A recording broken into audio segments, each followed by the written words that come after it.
And good evening, everybody, and welcome aboard to IUP Hawk Talk. We talk IUP basketball tonight with coaches Tom McConnell and Joe Lombardi. Welcome aboard. We're glad to have you with us. We're here at the C.H. Fields Craft Kitchen at the Hilton Garden Inn. Busy place tonight. You're invited, if you're in the vicinity, stop by, say hello, maybe have a question or two for us. We'd be happy to do that. You can pick up our broadcast on U92.5, online at U92radio.com, or you can go to the U92 Facebook page and catch us there for Hawk Talk. So we'll be coming your way in a variety of ways. Coach, good to have you with us here. Great to be with you, Jack. Hawk Talk. We always have an opportunity to talk about the Crimson Hawks, and things are going well for you. Had the break, of course, with the whole week off until you get back into action against Millersville, and of course still undefeated and nationally ranked and so on, but kind of put that stuff aside and say, let's just stick with the, business at hand, the next game, huh? That's what you have to do. And we had a good week, I think, of finals. We were able to give our players a couple days off after 3 consecutive road games, tough games, hard fought, all of them. And our players battled, and so we were able to get them a couple days away from the gym and just focus on academics and get ready for their finals. Those are over now, and so we've had a couple good practices this weekend, and we're looking forward to getting back on the court this week. Okay, Millersville is the opposition, and Millersville, customarily, the women's programs have been very strong. Mary Flagg was there for 30 years. I wrote it down. She had so many numbers, 523 wins there. And it was just a very solid program. This year, not so much. They've won just one game, and so can you see a difference of the new coach as compared to the old coach in their system? Well, there's obviously a difference in system. Anytime a new coach comes in, they're going to do different things, and it takes time to get that going. But don't be fooled by this current Millersville team's record. They played 2 Division I games on their schedule, Maryland Eastern Shore and Towson State, who are both very good teams. So their record is a little deceiving. They're a very good team, well coached. Obviously, I think the game of basketball and the PSAC in general misses Mary. She was an outstanding coach, and I think we're all just happy for her that she decided it was time. And I had a chance to speak with her this summer a little bit, and she was enjoying retirement. She was doing a lot of golf, and I think as a program and as coaches, we welcome in Sheree Hall to the PSAC. We know she's an outstanding young coach, and she's doing a really good job. You can see, how hard they play right now for her and how well they execute on the offensive end. So should be a really, really good game on Tuesday night. Sheree didn't play too long ago at Lock Haven. I mean, she's that young. That's right. And so she, I guess, figured, well, I'm going to get into coaching, and this was a great opportunity for. When you look, you say forget the numbers, because I look at the numbers and they're not, truthfully, they're not good. But a lot of times, I guess you have to look beyond that, don't you? You really do. I mean, they have some really talented players. They probably have one of the best guards in the entire PSAC. And, you take away those Division I games, they've been very, very competitive with everybody that they played with, maybe the exception the Clarion game got away from them a little bit. But, we have a common opponent. We both played District of Columbia, and both our game and the Millersville game were both down to the wire, hard-fought games. And so, we've had a chance to study that film and, we know that this is a very worthy and this is a team that's going to come in there and play really, really hard on Tuesday night. Your outstanding as a team, your outstanding numbers would be the way you play defense, and you've only given up 50 points a game here. But coaches always say, well, we can improve here. We can get better. Can you get better? We need to get better. We need to get better. We have a lot of areas that we need to grow and improve in, and we just had a practice today where we addressed a few of those needs. Guarding the three-point line, defending screens, is an issue for us. We want to be able to do a better job on the glass and hold teams to only one shot. So there are many, many areas that we know as a team where we need to grow and get better. We look back at our last game when we went to Westchester. We got off to the slow start. They scored the ball on us, and we had to go zone. And so we look at that as a challenge that we want to be able to, guard and stay with our man-to-man as much as we can. And so that's an area of really concern for us right now that we want to continue to grow in that area and improve. You brought up the fact about playing zone, and one of the fans and our listeners wanted me to ask you, will you play more zone defense? And if you do, why? Or is it a situation depending on your opponent? Just how do you put that into being? There are a lot of factors that go into it. One is some teams are stronger against man-to-man than they are against a zone. They either drive it better or they have a great offense that you have a tough time maybe guarding a certain play or action or a player. And so by going zone now, you're able to go to something that maybe they haven't practiced as much or they don't do as well. But it really comes down to the dribble penetration and being able to keep people from getting to the rim. And so, yes, we will play some more zone. And I think this current team that we have, has the characteristics to play some zone. We can put some players with length out there and cover a lot of ground and still guard the three-point line like we want to and not give up the dribble penetration. Well, you have you've gotten some help. We talked about this before from the bench, both in the games over the weekend against Kutztown, against Westchester, and that's pleasant for any coach because, as we all know, it is a very long season, and so many things can enter into it. And you got help from Tierra Preston and Raja Fink, and of course Kiara Bachman came on. Right. So this is all to the positive of what we're going to see with for the fans get a chance to see you at home now for 3 games. Yeah, I think it's been that this road trip has been great because each night it was somebody different coming off the bench who gave us a spark. Whether it was Raja and Kiara at Westchester, Elena and Tierra over at Kutztown. It was just it's great to see, and it makes our team stronger. It makes us better. And when we can go deeper like that, it kind of takes the pressure off of the starters to, make all the plays. And so I'm really encouraged by how hard this group works in practice, how they compete every day. They come in the gym and they're just willing to work and get better and against each other.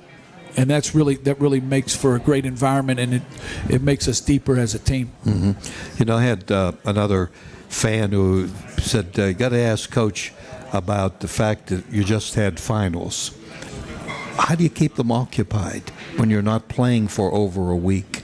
And they've got to concentrate on their academics, but how do you keep them entertained? It's almost like when you have your grandkids, how do I keep them entertained? Yeah, it's a great question, and we have found, obviously over when the semester's going on, that they are in a rhythm, and you want to keep that rhythm.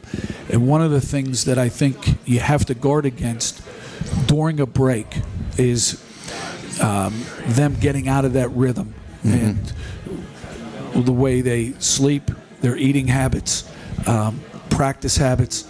And so there's a what we guard against is you don't want to just come in and practice, say 1 to 3 each day, and players could have the tendency to stay up late. I'll sleep in. I won't eat as well as I normally would, and they're out of that rhythm. And so today, for example, we had a 1 o'clock practice, and we got them up. And we came into the locker room, and we had what we would call like a no limits session, where we just showed a couple movie clips. We talk about it. We did a couple team building activities. Just to, from like, I think it was from like 9:30 to 10:30. And then they go back, then they have lunch, and then they come to practice. And so we're very intentional about doing things that keep them in a rhythm. We want to get out and do service projects during the break. We want to get into schools and have our players read, or maybe participate in an assembly of some sort. So I think it's important that they're active and they're not just laying around and it's just all basketball at that point. So we try to, as best we can, to keep them in some type of rhythm. With our children and our grandkids as they grow, and you certainly have a very large family.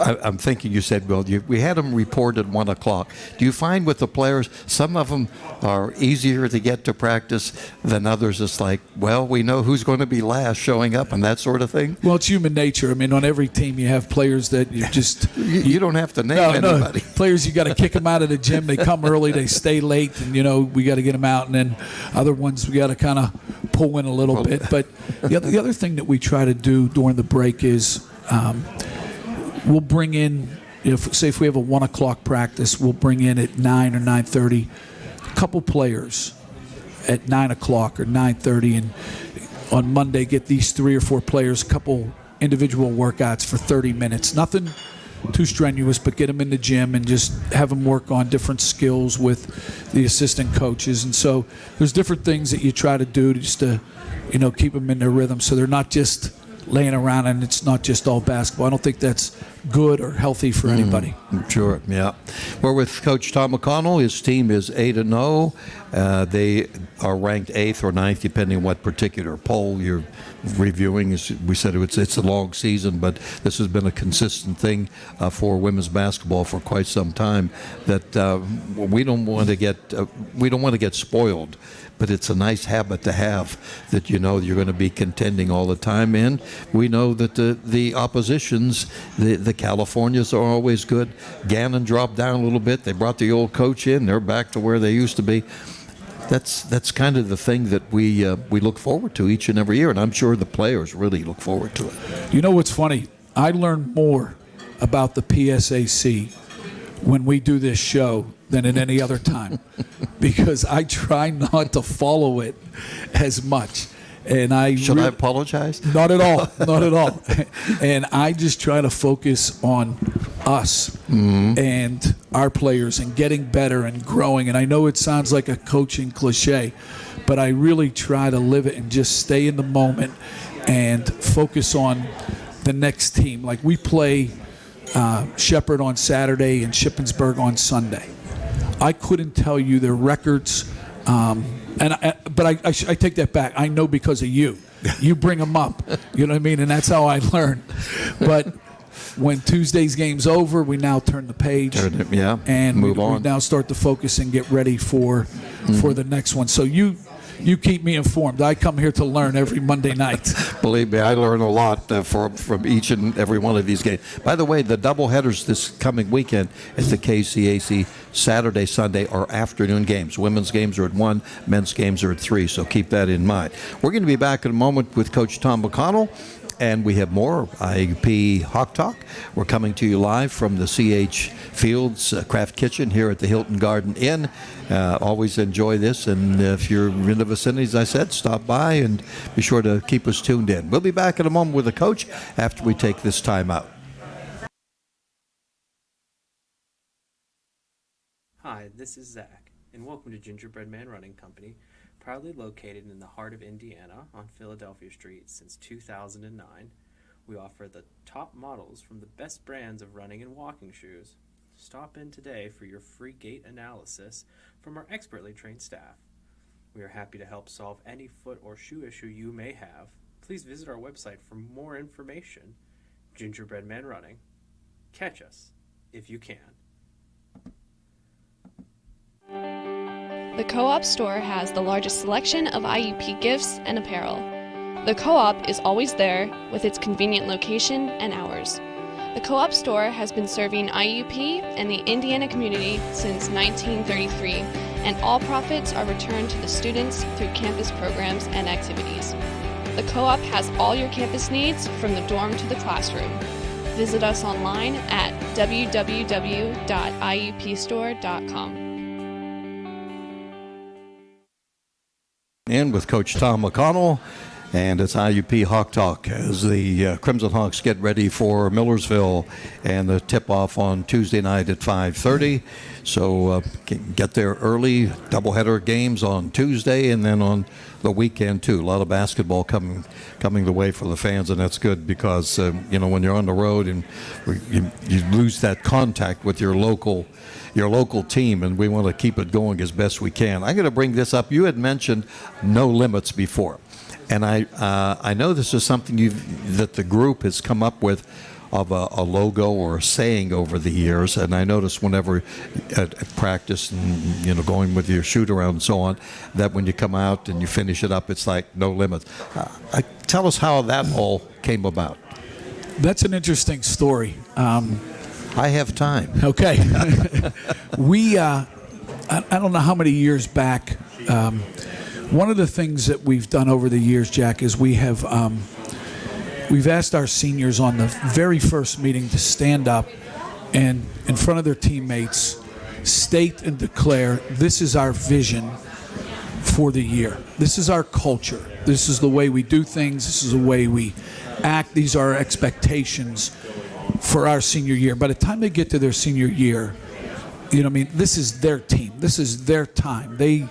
They've earned the right now, and you want them to put their stamp on it. The best teams have great senior leadership, and and you kind of just guide them along the way. And I think we have 3 really good ones this year.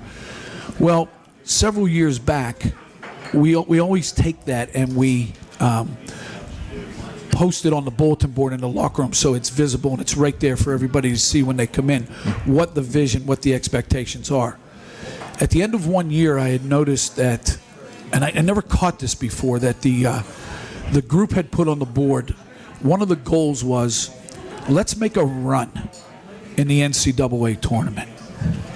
And that really struck with me because that was as far as they could see, or as far as they thought we could go maybe at that time. You know what I mean? Sure. And so when the team came back the following year, we addressed that. Why is that? Why just make a run? Why can't we see ourselves doing more, going further? And so at that time, that we started really talking about taking off the limits. What is it that we are, the self-imposed limits that we're putting on ourselves, that we're holding ourselves back either individually or collectively?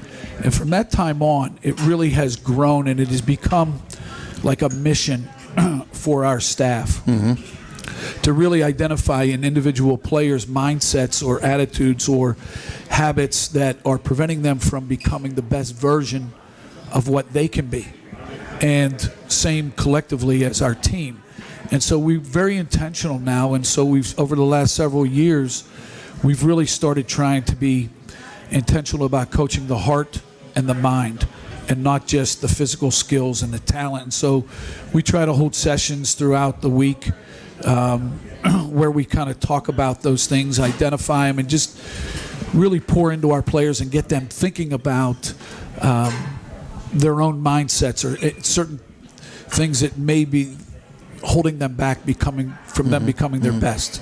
So when freshmen come in or new players come in to the program, do you kind of lead that, or do the seniors or the veteran players kind of take on, hey, this is what we talk about, this is our goal, we talk about no limits? Do they kind of take over and guide these new players that come in? They do. I mean, we kind of set the tone as coaches, but we never talk about really winning and losing. It's not about that at all. We kind of just try to focus on the process and focus on growing and getting better and becoming the best version of who we can be, and kind of let that stuff take care of itself. We try not to that will follow if we do these kind of things, if we create this kind of culture, if we have these kind of habits, that stuff will take care of itself. I bring up different statistics and things of that nature. Some are important, some aren't, and some are interesting and others aren't. But I look at free throw shooting for a team that's 65%. Now, you have an assistant coach in Cam who is the all-time free throw shooter at like 84.5% at Westchester. Is this her job, part of her many jobs? You know what? It hasn't been, but after tonight it is. Okay. Once again, you told me something I didn't know. You know what I mean? Well, I'm surprised. I knew she was a really good shooter. I didn't know she was the all-time leader, though. Yeah. But, no, it's something that is of concern, because if you're going to win close games down the stretch, you have to be able to knock down free throws. At Westchester, our last game, we had two opportunities where they fouled us down the stretch, and instead of going 4 for 4, we were 2 for 4, and we had two pretty good free throw shooters there, and so it's a mindset of going to the line and knocking them down and extending that lead, and we talk about that. We have a little drill we do at the end of practice where before they leave they have to make 6 in a row or 7 in a row, because we say, at the end of a game, if we're ahead, it's probably going to be about 3 possessions where they foul us back to back to back, and then we got to go to the line and we've got to be able to make 6 in a row. But it is an area of concern right now. It's something that we continue to address and want to get better at. I had another fan had a question for you, Coach, about Courtney. And Courtney Alexander is one of your leaders. She's had to overcome a lot, with the injury situation, whatever. Tremendous road trip that she had. When she's in that rhythm with that 3-point shot, I mean, it's like, there are a lot of splashes there. Let me put it that way. So the fan wanted to know about adjustments from the standpoint. They're going to concentrate on her, so what do you do to compensate? Yeah, that's been a focus for us this week. We have practiced a lot where our team, when we're in practice, that we are denying Courtney the ball, denying Courtney. She doesn't touch it. So it's really been something that we have focused on, and we've identified the plays. We really spent a lot of time this week going through our sets and identifying this is what we're looking for. And this is how we're going to get shots out of this. And so we've added a couple things for Courtney, but we really just wanted to identify the areas, and so our players know when we run this play, this is how we're going to get Courtney open. This is how we're going to get Justina open. This is how we're going to isolate. We're running this play to isolate Mora in the post. And so hopefully we'll be able to create some looks for her.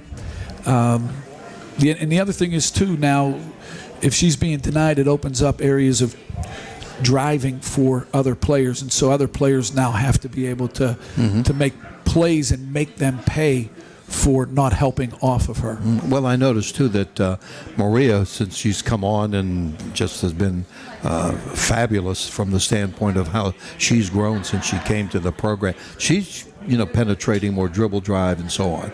So you've got, outside, inside game, which is you can't beat. Yeah, no, we really have focused on that this week, too, of trying to spread the floor and create some space for Maria to get into the lane, score, create. And so I really couldn't be happier for her, how hard she's worked. It's, as a coach, whenever you see success on the floor match somebody's sacrifice and work ethic, there's nothing more rewarding. And so Maria is every good thing that comes her way is is well deserved because of the sacrifice and the hard work that she's made. Well, the other thing that I noticed too with Kara Bachman, competition makes them both better, and that gives you depth too. I saw that over the past few games that you played. And they're very different. They do different things. Yes. But both bring an element of different ways to score the ball and run the team. And but you're absolutely right. One of our favorite sayings is, I didn't make it up. I wish I would have, but it's just I use it. But it's I love my competitor because she brings out the best in me. Mm-hmm. Not that I'm resentful or jealous or whatever. I love my competitor because she brings out the best in me. And I think it's a perfect case with Kiera and Maria. They're both very competitive, and they really bring out the best in one another. And I'm just really excited for both of them and what they bring to our team. Well, I know you don't want to look ahead, but with 3 games this week, one at a time, this is what the story's all about. When you play a 28-game schedule, you just can't look beyond. And so that would be the situation here, because you're playing a team, as I said, with 1 win, but you're saying they're better because of the competition they play. You've got to incorporate what you're saying about playing those Division I exhibition games. That should, even if you lose big time, you can get better by playing them. Oh, absolutely. We know that from our travels. Sure. And so, whenever you prepare for a team, you just see, when you start watching that film, you start seeing all the good things that they do and the different ways that they can beat you. And you try to eliminate those things, in your practice sessions. So when we turn on the film and we watch Millersville, we see a team that can really drive the basketball, and they're a tough, hard-nosed defensive team. They're going to guard. And so we're going to have to work for everything we get. So we know as coaches, and I think the PSAC knows that they've played a very demanding schedule, and that this is a very capable and dangerous basketball team. Mm-hmm. I wanted to bring up before you leave, Coach, because we've talked about defense, and one of your coaches, Lexi Griggs, won the Division Player of the Year. Right. Defensive Player of the Year. We missed her on the trip. So she's back in the groove, I hope. She's back. She's ready to go. Can you tell, you've had so many good players over the years, in 8 years or whatever it is, that can you kind of tell that certain player might be a good coach, and that other one I'm not so sure about? But did you see some of these coaching things or backgrounds in her? Absolutely, because she's just very, very passionate about the game and loves it. She was a gym rat. She was always trying to find ways to get better. And I tell a story about her that I think speaks volumes about her. My sister called me one day and said that she was out at North Park, and she said they were running a clinic out there for young players. And she said it was 90 degrees. And she said nobody wanted to be out there. It was hot, and it was say that they took a break from the outdoor courts, and she said, we're under the tree and we're looking out, and on court 2 there's this young girl with a guy, and they're doing full court dribbling drills. They're guarding each other. And she said, I go over, and it was Lexi and her brother, and in this 90-degree day at North Park. And I just think that tells me everything I need to know about Lexi. I mean, she just has a very, very passionate, about the game, always looking to grow. And you could just see the way that she communicated with the younger players when she was a veteran, that, that this could be her calling. And certainly glad that she's with us, and the way she pours into and impacting our players. Well, you bring up the family aspect about with her brother, and her father was an NFL player. Anthony. Yes. Played for my team. Great family. Great man. Love that group. Yeah, but people probably know the team from Cleveland I root for. But anyway. When we have more time, we have to tell his story on the air sometime. Sure. Because it's incredible. His junior year of college, he played at Villanova. He's from that area. And they announced at the end of his junior year, they were eliminating football. They were done. And so college coaches throughout the whole country came to Villanova to recruit their players, from Nick Saban and everybody. Anthony ended up going to Ohio State. Didn't get on the field, he said, for the first 3 or 4 games. Finally gets in at linebacker. And he does well. Season ends, and their pro day comes along. And for their pro day, he's a senior. He comes walking in with his spikes, ready to work out, and one of the coaches says, "Griggs, what are you doing here?" He said, "I'm here to work out. It's pro day." He said, "No, this is just for the All-Americans." And one of the other coaches said, "Let him run. Griggs, you run." Puts his spikes on, he runs, he works out, has a great day, gets drafted by the Eagles. Dick Vermeil drafts him in the 3rd or 4th round. And he's with them for a number of years, has a good career, and I think eventually gets traded to the Cleveland Browns. Oh, yes. Where he excelled for a good while. Yeah, he did. But almost didn't happen, you know? Yeah, I'm looking for, I don't know, the person that said I'm looking for the All-Americans. Now, wait a minute. Give other people a chance, and look how many undrafted or free agents have come through programs that have done it. Yep. Well, Coach, we're wrapping up here, and we're going to get ready for next up, and keep them healthy. That's always a big thing this day and age. In many ways, it's not only just an injury, but the COVID situation, everything else that's going on. I know some of the NBA teams are being hit. NHL, a couple of NHL teams. Right. You just never know, and all we can do is. Go out and do our best, huh? Stay hopeful. Stay hopeful. Stay hopeful. Yeah, okay, and no limits. That's right. Yeah. That's All right. right, Coach Tom McConnell with us for the women's program. As we mentioned, the ladies are undefeated at 8-0, ranked 8th in one of the polls, 9th in one of the other polls. 5:30 game against Millersville coming up Tuesday night, tomorrow night.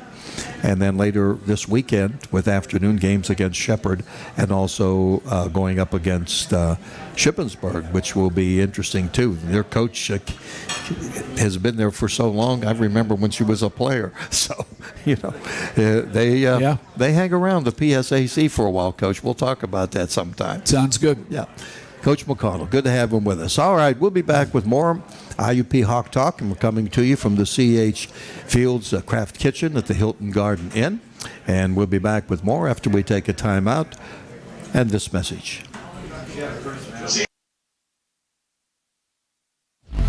I'm with the voice of the IUP Crimson Hawks, Jack Benedict. And Jack, finally, you will be back in the booth broadcasting the Hawks. How good does that feel? Oh, Mark, I'll tell you what, I can't wait. It is about time that I get back there. And we'd like to invite your business to join our Hawks Booster Club. That's right, back the best, the IUP Crimson Hawks, and help us sponsor the games for thousands of listeners on air and online.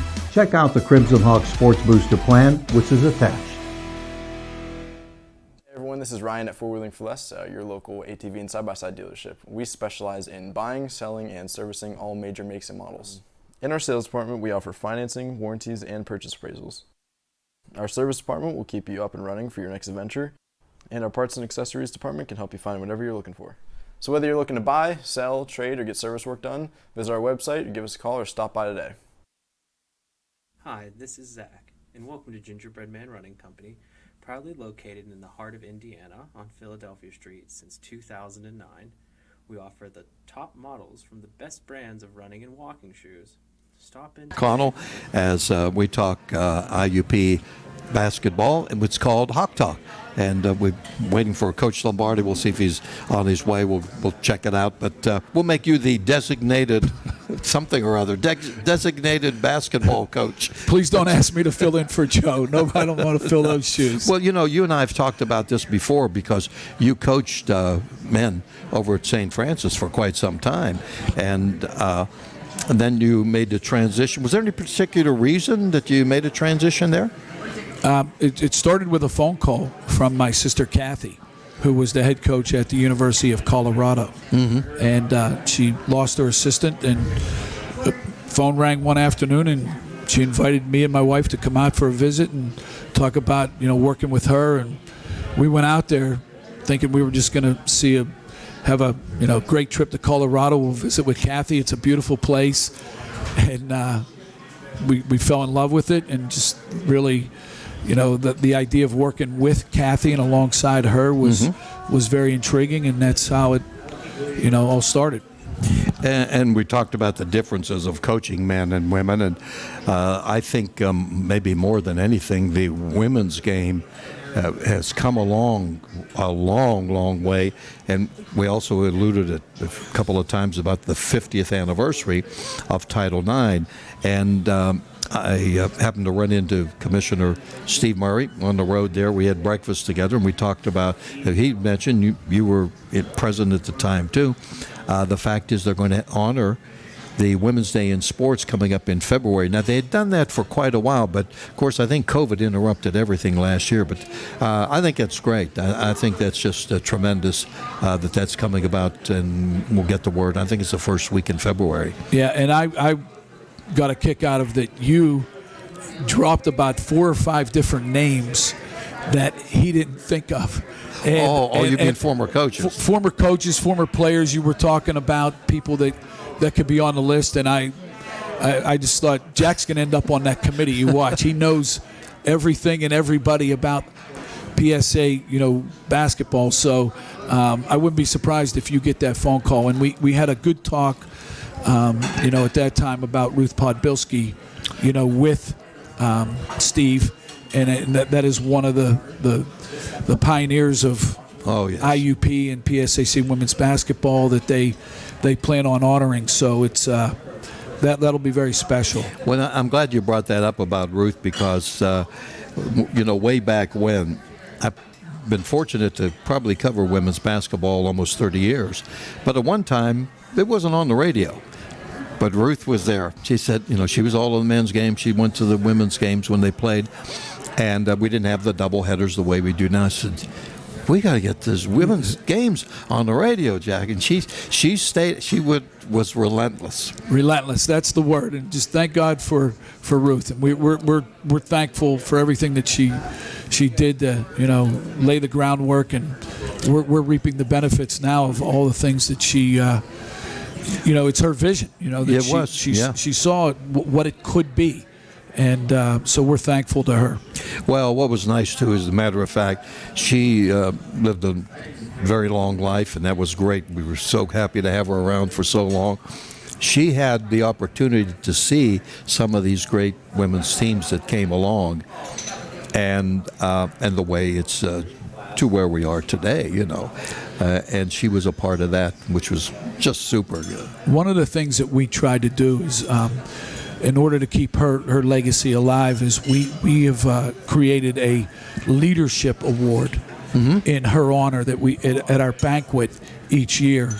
We would recognize one of our players who exhibited the leadership qualities that most resembled what Ruth brought to IUP and to everything that she did. She was, very courageous, and a leader is not afraid to speak their mind when they have this vision. And she did that, and she was out there and on the front lines and made things happen. And so we just felt it was important that we recognize her, and we do try to do that each year, where we have the Ruth Podbilski Leadership Award. Well, the other thing was, too, what the university did is name the softball field for her. Exactly. And why not? Yeah. I mean, it's a natural.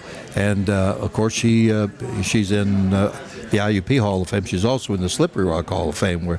But I remember her telling about, because it's just hard to imagine this, the beautiful Blue Room at Sutton Hall, which housed everything.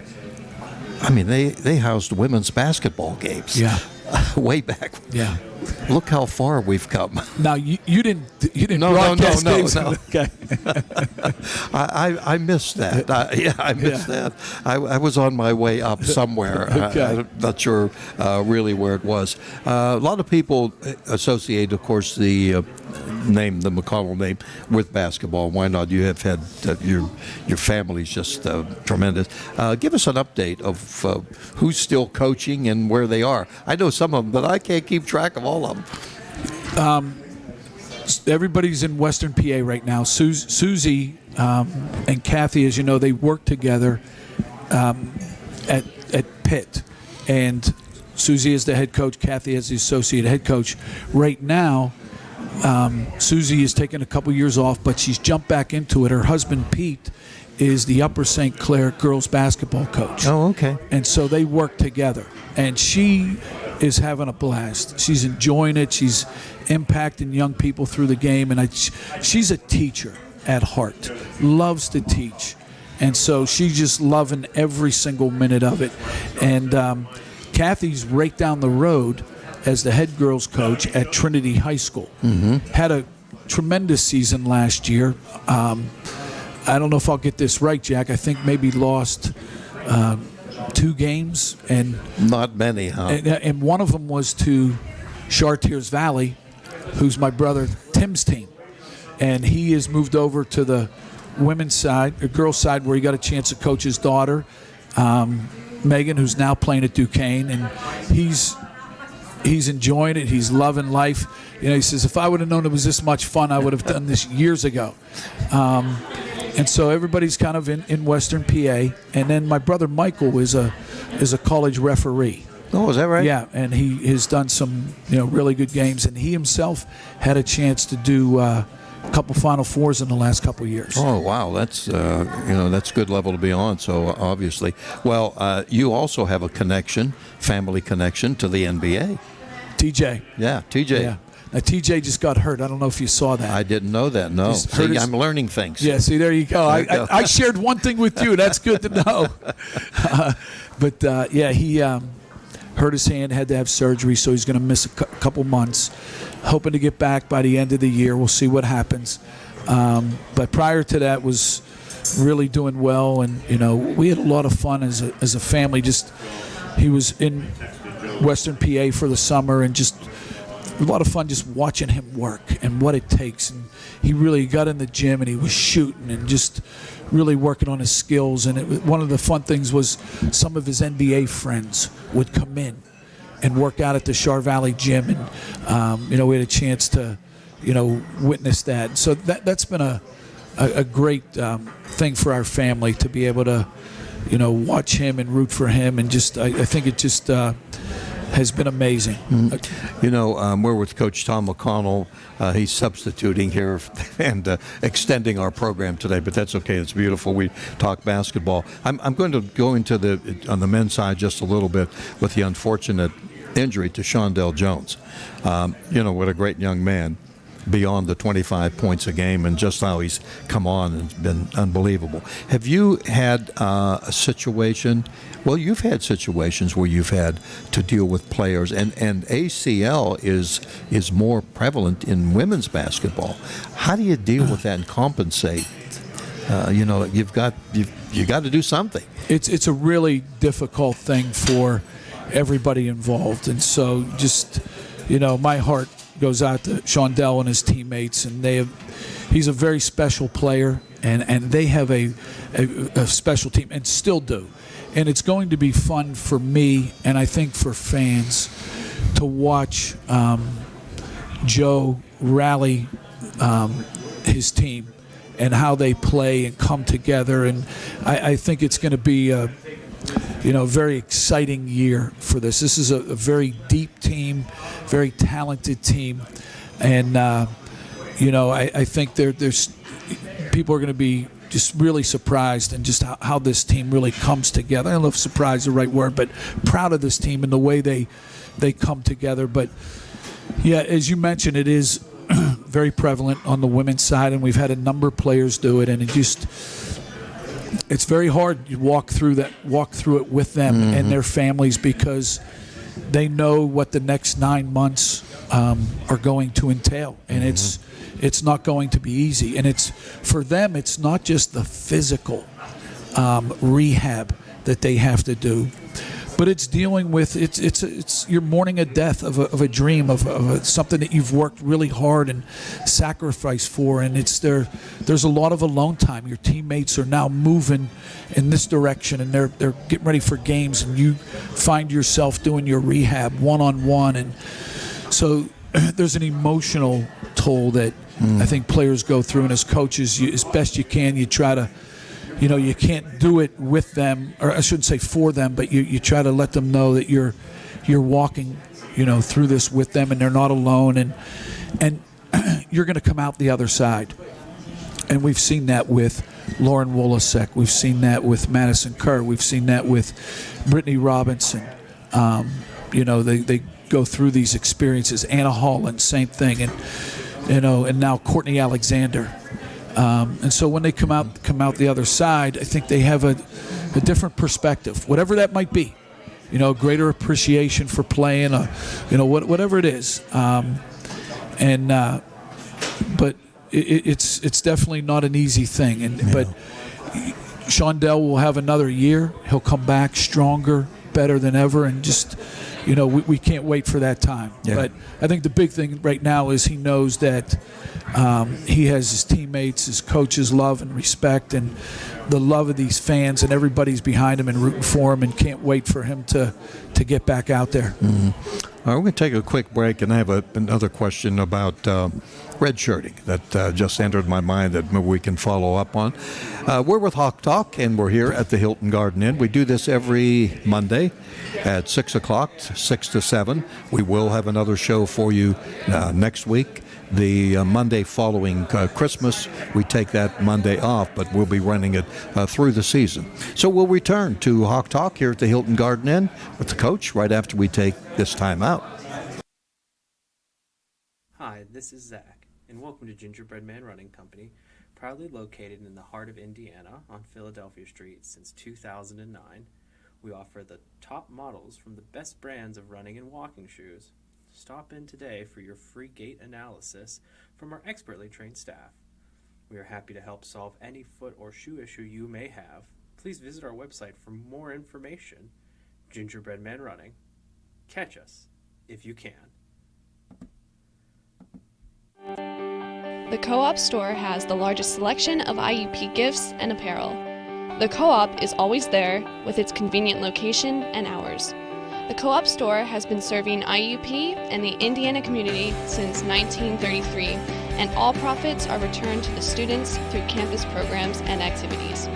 The Co-op has all your campus needs from the dorm to the classroom. Visit us online at www.iupstore.com. We're back. I'm with the voice at the Hilton Garden Inn at the CH Fields Craft Kitchen.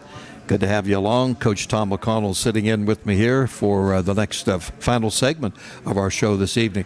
And my thought came in about, we were talking about Shondell, about overcoming injuries, things of that nature. Certainly still eligible because of the medical red shirt. But when you have different coaches have different ideas about redshirting. And when do you use a player? Do I bring him in? Do I want to play him or her as a freshman or not? Do you have a steadfast thought about that, or is it kind of vary with the personnel? I think it varies with the personnel, and every situation is different. We haven't redshirted a lot of players outside of for medical reasons. The one that comes to mind was Courtney Alexander. When Courtney came to IUP, she redshirted one season, and she was a very, very, young senior. She could have still been in high school. Mm-hmm. And we had a very strong group in front of her of guards. And so she wasn't going to get to play that year as much as she would. And so because she was so young, she was able to it made sense for her to redshirt, continue to practice, lift weights, do all the things that you get to do. And she really used that year to work on her game, get stronger, get better. And, now here she is as a senior, Sure. And couldn't be happier that she's still around and she's still playing and she's still impacting our program. Mm-hmm. I want to mention something was, I think, near the end of your shoot around, or maybe at the beginning at Kutztown, and the nets were proper. They were hanging. They weren't, or they needed clipped. They needed a haircut. So I'm walking off the court, and Courtney's there, and we're talking about the nets, and I said, "Oh, Courtney, you'll get your 20 anyway." Well, she made a liar out of me. She went out and scored 28. Yeah, it was so great to see. So happy for her. As we've talked about many times in the last couple of weeks with her, we weren't sure at this point where she would be, and we were hopeful that by the time conference play rolled around or in January that she would start to, really become more of herself. Mm-hmm. And so we're just thrilled that she's having the experience that she's having, and not only is she playing good basketball, she's very confident right now and doing a great job of being a mentor and a leader to our younger players. We had talked about the Women in Sports Day, and I know this had been brought up about alumni. There's going to be, I think we have a couple of alumni games, or not, men and women. One for the. Do you have any details on that yet? That's in February sometime. Yeah, I don't have the details exactly when it's going to be, but it's something that we always look forward to. We love when they come back and we have a chance to connect the current players with their sisters, older sisters, those who have paved the way. Anytime that you can make that connection between your past and your present, it's so important. I think that they need to know the people and put a face and a voice with the names, that they've heard throughout the years. And so it's something that we try to do. We welcome. We love when former players come back. I just got a call not too long ago that several players are, I think a handful, I want to say almost a dozen, are coming back late January for a game, something they did on their own. They wanted to get together and come back and support the team and try to connect. And so that's something that's really important and really special when they do. I would think, I don't know the answer to this, but I would think that you get contact from these players throughout the season from time to time. Do some of them seek advice from you? I'm sure they're all wishing you well, that sort of thing. Coach, I want to come back for a game and that sort of thing. That's give and take type thing, the Hawk family deals. It is. It's one of it, and I think any coach would tell you this. It's probably the most rewarding part of coaching. As much as we try to, Jack, as coaches, when we're in the moment, to really enjoy those players and to cherish the time with them and, have moments where we can connect and visit and laugh and build memories. As much as we're intentional about that, I think we're all guilty at times of you get focused on the next game and, so you really got to guard against that. And so when they move on, and now that relationship takes on it goes to another level, and there's no more games to be won, no more. And it's just you and them, and they're, that's special. When you get a chance to connect with them and visit, and now if they have families and they bring them back, and so that's something that I think all coaches really appreciate, and I know it's a big part of IUP women's basketball and men's basketball. Just staying in touch and staying connected to those former players. Yeah, I know. I love when the players come back and say, "Hey, you're still doing this," that sort of thing. But I have a thought. One of the things that I will always cherish was 2 years ago at Clarion. Yeah, your birthday. Yeah, on the Yeah. happened to be on the road. Yeah, and of course we had no games last year, so that was 2 years ago, and I was totally surprised. And after your game that you had won, and the ladies came over to the booth area there. They felt very strongly about it. And sang happy birthday. Yeah, it was great. Right there on Clarion's floor. Totally it was excited and surprised about it. But I'll tell you a good little story. I think that those who follow IUP women's basketball would be interested in knowing. Talking about former players, and so this past year, that Frank Trenny retired. Yes. And we miss him, and he's just. Yes. He's an IUP icon, and he's meant so much to IUP women's basketball. Well, he spent his summers out west, and he would, lead the fishing expeditions and the hiking and all that. Well, 4 of our former players this past late August went out there for 10 days. 10 days? Oh, wow. Carolyn Appleby, Hallie Denman, Megan Smith, Lauren Wolasek got together and went and spent 10 days with Frank. Oh, my gosh. Fishing, hiking, doing the whole works. And they would send pictures back, and we would post them. And, they have some great stories. But I just think that speaks to their experience, how strongly they felt about Frank and how he impacted them. But just how they strongly they felt about one another and their experience, that after basketball they are still really really good friends. And we always talk about that. And it's important. We talked about being intentional about team building. We say you come in as players, as recruits, but you leave as sisters. And I think that them wanting to spend 10 days with each other, with Frank, really speaks to that. And as a coach, you love those moments. Yeah. Love those How about moments. the surprise for Frank with Ron, his brother? Right here in this building. Yes, Yeah. exactly. Yeah, Yeah, and it's Ron great. knew it. Yeah, And it was Frank a great did. day. Great day. About between them, between 25 and 30 years from that particular. Great family. Oh, and wonderful! just really left a legacy of service here at IUP. I thought that was just an exciting time, and of course Frank. I happen to see him all the time with the football program too, Right. football and women's basketball. So maybe he's watching somewhere. Well, I tell you, I hope I out can on the ranch. I hope I can say this on the air, and I hope Frank is not upset with me for sharing this, but I got the biggest kick out of this.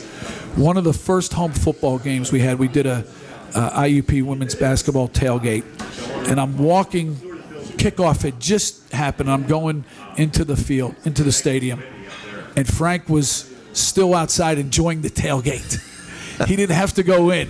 It was his first game, I think, and he was like, "I'll be in," you know what I mean? But like, he was enjoying retirement, enjoying the time with the fans, and I thought, well deserved, Frank. Good for you. It was really special and great to see. Yeah. Coach, thank you very much for hanging around My pleasure. Filling in and staying with us and talking IUP women's basketball, men's basketball, whatever came up. We get the stories, and there'll be more to come as we go along. And the best to you this week. And Thank we you. want the fans to come out. And, the KCAC is one of the top 10 in the country of the facilities for Right. Division II. Yep. And we pretty much IUP leads in attendance. Great fans. 5:30 tomorrow night. Millersville Marauders come to town. Let's get out there and support our group. Have some fun. Thanks, Coach. All right, thank you. Coach Tom McConnell. Hey, that's it for this week. We'll be back next week at 6 o'clock. Join us, and we'll see what happens when we have Hawk Talk. Always glad to, and thanks to the people here at the Hilton Garden Inn. I want to thank John Smathers and Carrie Redko and Mark BERTIG for putting all this together that gets us on the air and staying on the air, too. So for the whole crew, this is Jack Benedict, and have yourself a Major League evening. You've been listening to Crimson Hot Shot on 92.5 FM. Call the team dinner and see if they're still there. I told them I'd be there at 6.